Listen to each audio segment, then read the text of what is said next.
আমার প্রিয় ষষ্ঠ শ্রেণীর ছাত্রছাত্রী বন্ধুরা, আশা করি তোমরা সবাই ভালো আছো। আজ আমরা ষষ্ঠ শ্রেণীর প্রথম পর্যায়ক্রমিক মূল্যায়নে ভূগোল বিষয়ের প্রশ্নপত্র নিয়ে আলোচনা করব। তবে প্রশ্নপত্র যাওয়ার আগে একবার দেখে নেব এই পরীক্ষার জন্য ভূগোল বিষয়ের সিলেবাস কী কী রয়েছে। স্ক্রিনে তোমরা 2026 সালে ফার্স্ট সামেটিভে ভূগোলের প্রশ্নপত্রটি দেখতে পাচ্ছ। পূর্ণমান 30, সময় 1 ঘন্টা। একের দাগের সঠিক উত্তর নির্বাচন করে লেখো যে কোনো 5টি। 1 গুণ 5 সমান 5। ভারতের মহাকাশ গবেষণা সংস্থার নাম নাসা, ইসরো, ইনস্যাট, আর্যভট্ট। ইসরো। সৌরজগতের অন্যতম গ্রহ হল শনি, ইউরেনাস, নেপচুন, শুক্র। পৃথিবীর গড় ব্যাসার্ধ 5400 kilometre, 7600 kilometre, 6400 kilometre, 4600 kilometre, 6400 kilometre. ভারতের উপর দিয়ে প্রসারিত অক্ষরেখাটি হল নিরক্ষরেখা, কর্কটক্রান্তি রেখা, মকরক্রান্তি রেখা, মূলমধ্যরেখা। কর্কটক্রান্তি রেখা। পৃথিবী যে পথে সূর্যের চারিদিকে ঘোরে তাকে বলে পৃথিবীর অক্ষ, কক্ষপথ, কক্ষতল, নিরক্ষীয় তল, কক্ষপথ। ভারত এশিয়া মহাদেশ এর যেই দিকে অবস্থিত তা হল উত্তর, দক্ষিণ, পূর্ব, পশ্চিম, দক্ষিণ। জনসংখ্যা বিচারে পৃথিবীর ভারতের স্থান প্রথম, দ্বিতীয়, তৃতীয়, চতুর্থ, দ্বিতীয়। ভারতের একটি পশ্চিমবাহী নদী হল কাবেরী, গোদাবরী, নর্মদা, মহানদী। নর্মদা। 2 দাগের অতি সংক্ষিপ্ত প্রশ্নের উত্তর দাও যে কোনো 10টি। 1 গুণ 10 সমান 10। প্রথম প্রশ্ন, কোন গ্রহকে পৃথিবীর যমজ গ্রহ বলা হয়? শুক্র। সূর্য থেকে পৃথিবী আলো আসতে সময় লাগে 8 মিনিট 20 সেকেন্ড।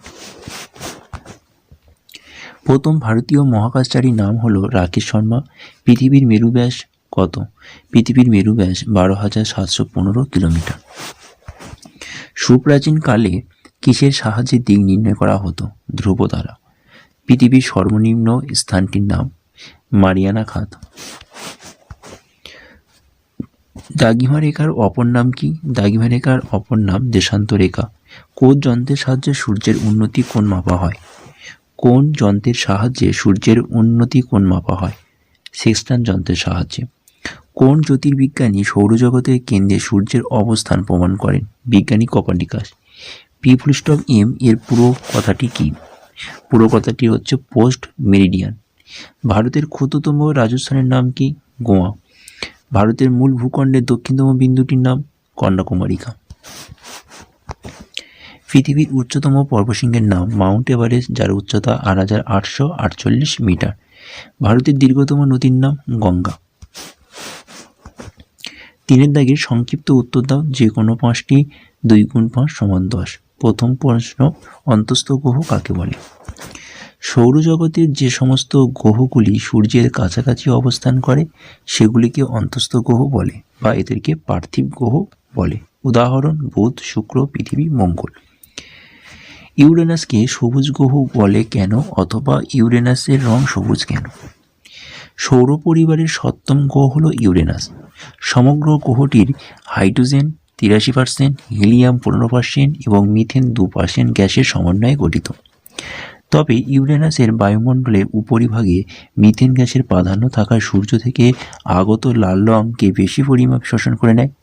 সেজন্য ইউরেনাসকে সবুজ গ্রহ বলা হয়। জিওড বলতে কি বোঝো? জিওড কথাটির আক্ষরিক অর্থ হচ্ছে পৃথিবীর সদৃশ্য। জিও শব্দের অর্থ হচ্ছে পৃথিবী, ইয়ড শব্দের অর্থ হচ্ছে দর্শন। পৃথিবীর আকৃতির সঙ্গে কমলালেবু, নাশপাতি, আপেলের সঙ্গে কিছুটা মিল থাকলেও পৃথিবীর প্রকৃত আকৃতির সঙ্গে অন্য কোনো আকৃতির মিল নেই। অর্থাৎ এক কথায় পৃথিবীর আকৃতি পৃথিবীর মতন, যাকে ইংরেজিতে জিওড বলে। 4 দাগের পৃথিবীর কক্ষপথ ও কক্ষতল কাকে বলে? পৃথিবীর যে নির্দিষ্ট পথ ধরে সূর্যের চারিদিকে পরিক্রমণ করে তাকে পৃথিবীর কক্ষপথ বলে। পৃথিবী এই কক্ষপথ যে তলে অবস্থান করে তাকে পৃথিবীর কক্ষতল বলে। উল্লেখ্য, পৃথিবীর কক্ষপথের দৈর্ঘ্য প্রায় 96 কোটি কিমি। মহাবৃত্ত কাকে বলে? পৃথিবীর উপর কাল্পনিকভাবে অঙ্কিত কোনো বৃত্তের কেন্দ্র এবং পৃথিবীর কেন্দ্র একই বিন্দুতে অবস্থান করলে তাকে মহাবৃত্ত বলে। এই বৃত্ত দ্বারা পৃথিবীকে 2টি গোলার্ধে ভাগ করা যায়। পৃথিবীর উপর কল্পিত সব অক্ষরেখার মধ্যে নিরক্ষীয় নিরক্ষীয় বৃত্তেই সবচেয়ে বড়, সেজন্য একে মহাবৃত্ত বলা হয়। উষা ও গোধূলি বলতে কি বোঝো? সূর্যোদয়ের আগে সূর্যের তীর্যক রশ্মি পৃথিবীর সংলগ্ন বায়ুমণ্ডলের মধ্যস্থিত ধূলিকণা, জলীয় বাষ্প, মেঘ প্রভৃতিতে বিচ্ছুরিত হয়ে আকাশে যে লাল আভা তৈরি হয় তাকে উষা বলে। অন্যদিকে সূর্যাস্তের সময় সন্ধ্যার আগে আকাশে একই রকম লাল আভা দেখা যায়, একে গোধূলি বলে। পরের প্রশ্ন, প্রমাণ সময় বা স্ট্যান্ড টাইম কাকে বলে?